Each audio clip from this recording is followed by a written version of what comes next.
I spent over $1 million to open this skewer restaurant, but unfortunately, it's closing in less than 3 months. So many people advised me against opening it, but I was determined and went ahead.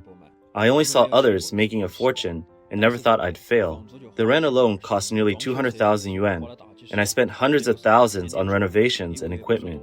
I used to dream every day that even making a few thousand yuan a month would be enough, but after opening, I couldn't even cover the daily rent. The highest daily sales barely reached 2,000 yuan, and I had hired over 10 employees. For a long time, I tried to transfer the business, but no one was interested. Today, it's finally over. The owner of the skewer restaurant, looking at the empty space inside, said somberly that he would never go into the restaurant business again. We've gone out of business this time, and this is not a joke, it's for real. I've taken down all the group buy packages, and the store is completely emptied, and all the equipment has been picked up by second-hand dealers. We were in business for 11 months. According to the female owner of the restaurant, staying up until 5 or 6 a.m. has become a norm since she entered the restaurant business. She has experienced significant hair loss and feels like she's aging quickly every time she looks in the mirror. Staying up late is indeed harmful to health, especially for women. After enduring this for a year, she has irregular menstrual cycles and arrhythmia, and she has seen doctors several times. Most importantly, the effort and reward are not proportional. There's no point in staying in a small shop with no hope and consuming your health. Her partner has also endured this for a year and is now exhausted. This was their first venture into starting a business, and it ended in failure. The restaurant is empty, with not a single customer. According to the owner, it took 6 months to find a location for this restaurant, and within a month of opening, they lost 600,000 yuan. They had high hopes and experienced moments of joy, but also shed tears in silence. Now they really can't hold on anymore and have to close down. China's economic downturn has sparked a wave of restaurant closures. According to Chinese company data provider Tianyancha, as of June 30th, 2024, the number of newly registered restaurant-related businesses in China reached 1.3 million, while the number of deregistered or revoked businesses also reached an astonishing 1 million. At the end of the first quarter this year, it was noted that 460,000 restaurants have been deregistered or revoked, which means that in just the second quarter, around 600,000 restaurants closed down. Compared to last year, the figures are even more shocking. In 2023, a total of 1.4 million restaurant businesses were deregistered or revoked. In the first half of 2024 alone, this number is approaching last year's total. Now in China, not only are ordinary restaurants struggling to survive, but even high-end restaurants with average per capita spending of thousands of yuan, expensive ingredients, and celebrity appearances are collectively facing a Waterloo. Once, dining at Michelin-starred Western restaurants in China was a dazzling symbol of social status. But now, people are no longer keen on indulging in lavish wine and fine dining, and these elegant Western restaurants are facing the impact of downgraded consumption, leading to a series of closures and business failures. Opera Bambana was Beijing's first Michelin 3-star Italian restaurant. It was selected for the Black Pearl restaurant list for 7 consecutive years and won a Michelin star in 2022. It was once hailed as an ultra-top Black Pearl restaurant and Beijing's top Western restaurant, and was a secret meeting place for many celebrities. In Beijing's middle-class circles, dining at this restaurant was once a symbol of wealth, but no one could have imagined that after 11 years, the glory would become a memory. In April this year, Opera's official WeChat account posted a farewell letter announcing that the restaurant's official closure on April 14, 2024. According to mainland media reports, related persons and netizens revealed that Opera closed down due to operating losses. A netizen claiming to be an Opera supplier said, once the pinnacle of Beijing's top Italian cuisine, it closed because it couldn't settle accounts with suppliers, who then blocked the restaurant's entrance to demand payment. I am that supplier. They owe us over 4 million yuan. An insider analyzed that the total membership credit is also several million yuan, with each member's credit recharge being almost around 100,000 yuan. Next, it will be the members' turn to demand their money back. Andy, a chef who worked at Opera for 10 years, said that the restaurant's closure was a sudden move, and the employees were not informed in advance. The signs of Opera's downfall had been there for some time. Andy heard at the beginning of the year that the restaurant might not survive. Employee benefits, which were initially very good, including 5 social insurances and 1 housing fund, with housing fund contributions at the highest rate and meal allowances were cut starting at the beginning of the year. This seemed to be a sign of the impending crisis. Later, suppliers directly came to the restaurant to demand payment, even while customers were dining. Such undignified scenes of debt collection happening in a Michelin-starred restaurant were quite dramatic and foreshadowed Opera's impending fate. The reasons for Opera's closure are complex, but both Andy and Chinese food blogger Wayne mention a common reason: consumption downgrade, leading to the loss of its original customer base. Andy noted that in recent years, there have been fewer and fewer customers in the restaurant. When Opera first opened, during peak times, there could be nearly 100 people in the restaurant, with people lining up outside. In 2022, on weekend nights, the restaurant could still host around 30 people, but before closing, the restaurant had only 3 or 4 tables of customers in the evening. Moreover, the once glamorous high-end events had disappeared. This is not surprising as major brands cut their budgets, business dinners, and parties naturally decreased. Andy said that some customers went to other elegant restaurants with better ambience and lower prices than Opera. Opera's shareholders were originally the well-known capital giants, Chaofu Group and Laisun Development Group. Chaofu Group's parent company is a renowned real estate giant in Taiwan, Chaofu Group, which owns multiple commercial and residential real estate projects worldwide. Opera's location, Beijing Parkview Green, is also one of its projects. Laisun Group is a diversified enterprise in Hong Kong, engaged in property investment and development, hotel and restaurant operations, and more. Its chairman, Peter Lam, was once a major shareholder of Media Asia Group, which boasts a strong lineup of artists, including Sammy Chung, Leon Lai, and Miriam Young. He also once signed superstar Andy Lau. Insiders say that Beijing Chaofu Properties, a subsidiary of Chaofu Group, holds 65% of Opera's shares. According to the 2024 interim report released by Laisun Development, they hold 20% of Opera's equity. In Beijing, Opera's closure is not an isolated case, with more high-end Western restaurants closing their doors. Another Western restaurant brand, Tiago, that has been featured in both the Black Pearl and Bib Gourmand lists, also closed its stores in April. According to relevant websites, all 4 Tiago's restaurant brands, Italian cuisine Tiago Home Kitchen, Tiago Urban Kitchen, Thai restaurant Keami, and Spanish cuisine Casa Italia, are now listed as closed.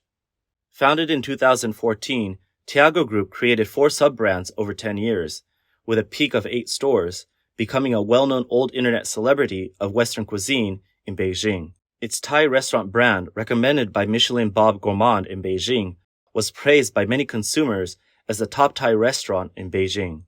Currently, all Tiago stores in Beijing have closed. According to Tiago store employees, they said, "We haven't been paid for 2 months, and there's no money to settle with suppliers. They stopped delivering goods, and the stores couldn't operate anymore. Now we are all going through arbitration procedures." Additionally, Tiago's sudden closure has left some consumers' prepaid balances in limbo. Many consumers with unspent balances have no way to seek redress. One customer said, "This brand even participated in Restaurant Week at the beginning of the month, but suddenly ceased operations and disbanded the groups, leaving over 2,000 yuan in prepaid balances unrecoverable." Consumers have posted their VIP card balances online, showing amounts ranging from a few hundred to several thousand yuan, with the highest customer having over 40,000 yuan left unused. An anonymous source close to the core Tiago team revealed that the biggest issue for the store was cautious consumer behavior. The high renovation and rental costs of the directly operated stores pushed up prices, which led to a steep decline in customer flow, resulting in gradual losses. They had not recouped their initial investment and later incurred additional losses, totaling about 30 million yuan. Adding to the regret, both of these decade-old Michelin-recommended restaurants made great efforts to continue operating. They lowered their fine dining standards, offered promotional packages, set up bakery stalls, and opened franchises in attempts to save themselves. Starting last year, Opera opened a delivery channel, frequently participating in Restaurant Week activities, and introduced various discount packages. The customized lunch set for Restaurant Week was priced as low as 398 yuan, including 4 signature dishes. Furthermore, Opera launched a bakery stall selling baked goods priced between 18 yuan and 198 yuan, with most products around 38 yuan. This more affordable bakery stall helped bridge the gap between the Michelin restaurant and consumers. With a budget of 400 yuan, less than half the usual per-person cost, consumers could enjoy Michelin-level quality, environment, and service. Even a Michelin-level bakery product could be had for as low as 18 yuan, enticing many customers to visit. However, despite all efforts to save themselves, both of these decade-old Michelin restaurants ultimately face closure. In fact, in the past 6 months, several Michelin-related establishments have faced closure or bankruptcy for various reasons, far beyond these 2 examples. In February this year, it was reported that the owner of the long-established Michelin restaurant Canton 8 suddenly disappeared, leaving large amounts of unpaid wages. Canton 8, known as the world's cheapest Michelin 2-star restaurant, had over 20 stores across China, primarily concentrated in the Yangtze River Delta region, including cities like Shanghai, Ningbo, and Suzhou. Shanghai Oyster also ceased operations on May 31st due to an expired lease. Oyster was China's first Italian oyster restaurant, and many local customers expressed their regret on social media. Many comments said, "It operated for 16 years, pioneering Shanghai's oyster market, a landmark restaurant. Oyster lovers are very disappointed. I'll go one last time before it closes." Additionally, the creative fusion restaurant People 6, combining Chinese, Japanese, and French cuisines, closed at the end of April. The American fast food burger chain Habit Burger, which was popular on social media, quietly closed all its stores in Shanghai. The rebellious izakaya Hando Bahai Yaki in the Japanese cuisine sector also closed in December 2023. Several other restaurants, including the Nordic restaurant Reefer, the Araki, the French restaurant TRB Forbidden City, and fine dining, have also closed due to so-called poor management.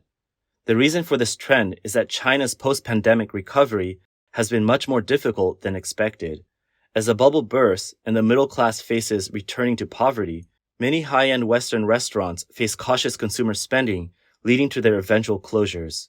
Behind these sudden events, it raises the question, is the era of high-end dining's past glory coming to an end with the increase of subdued consumption, signaling a new great retreat?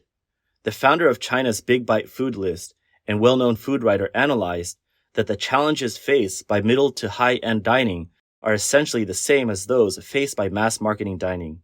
Cautious consumer spending and insufficient consumption frequently lead to reduced profits. Furthermore, the consumer base for high-end consumption is relatively small, making it more susceptible to market fluctuations. Many more fine dining brands will likely close in the future. Even Michelin restaurants cannot escape this fate.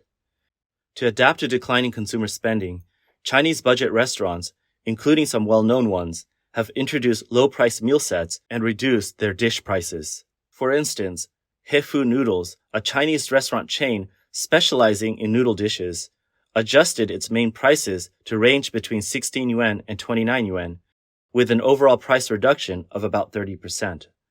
Another chain restaurant brand, Ju Mao Ju, announced price adjustments for its hot pot brand Hot Pot Factory in May. The group's other chain brand, Tai Sauerkraut Fish, also launched a 2-person 10% discount package on group buying platforms. Additionally, Haidilao sub-brand Shanghai Hot Pot, known as a budget version of Haidilao, has been taking a more affordable route since its opening last year. After the beginning of this spring, prices were further reduced, with current per capita spending ranging from 50 to 60 yuan, and even a 39.8 yuan weekday lunch set was introduced. Eating a small hot pot at big hot pot prices has indeed caught consumers' attention again. Analysts believe that the direct reason for the price reductions by restaurant brands is the decrease in per capita spending in the catering industry. Financial reports from Ju Mao Ju Group shows that 2 of its 3 sub-brands saw a decline in per capita spending in 2023, with Hot Pot Factory dropping significantly by 15 yuan to 113 yuan, and Tai Sauerkraut Fish dropping by 2 yuan to 75 yuan. Another hot pot chain, Haidilao, saw its per capita spending in 2023 drop to 99.1 yuan, a decrease of 5.8 yuan. Shabu Shabu's per capita spending in 2023 fell by 1.7 yuan to 62.2 yuan, and the group's mid to high-end hot pot brand, Coco, saw per capita spending decrease by 8.6 yuan to 142.3 yuan. From the perspective of China's overall economic environment, declining income among the population has reduced their willingness and confidence to spend. According to the National School of Development at Peking University, the overall satisfaction index for current consumers was 128.04 in March 2024, down 3.7 points year-on-year and 4.5 points compared to December 2023. This wave of price cuts extends beyond the catering industry and has spread to daily commodities and high-end technology fields. China's low-cost retailers are using various price-cutting promotions to capture the market, with price reductions ranging from coffee to cars and clothing, all significantly lowered to stimulate consumer interest. Xiaomi chairman Lei Jun even publicly lamented that the industry price war has left them bewildered. The cloud computing market has also seen price cuts. According to Chinese media, Alibaba Cloud recently reduced prices across the board by 20%, with the highest reduction reaching 55%. JD Cloud followed suit, proclaiming, "Lower prices to the bottom." Recently, Alibaba Cloud extended its price war overseas, with product prices dropping by up to 65%. Reuters reported that although the retail downturn has provided platforms like Pinduoduo with opportunities to make money by competing with large e-commerce companies like Alibaba, economists worry that their success will reinforce consumers' perception that China is experiencing Japan-style deflation. Once this perception takes hold, it will be hard to change. If retailers rely on price cuts as their main competitive strategy, they will force suppliers to drastically reduce costs, squeezing profit margins, slowing wage growth, or increasing reliance on low-paid workers, ultimately weakening household demand. According to reports, Monash University economics professor Huling Shi said, "If this continues, China will face into what we call a vicious cycle: low value-added consumption, deflation, low profit margins leading to low wages, further forcing consumers to cut back on spending." A recent circulated article on the Chinese internet, Rethinking Price Wars, stated, "It's easy to lower prices but hard to raise them. Homogeneous products and irrational price cuts hurt both competitors and ourselves." The article said that in the long run, customers will only seek the lowest price, switching to other brands if they don't find it, with no loyalty, making it hard for any player in the industry to emerge as a winner.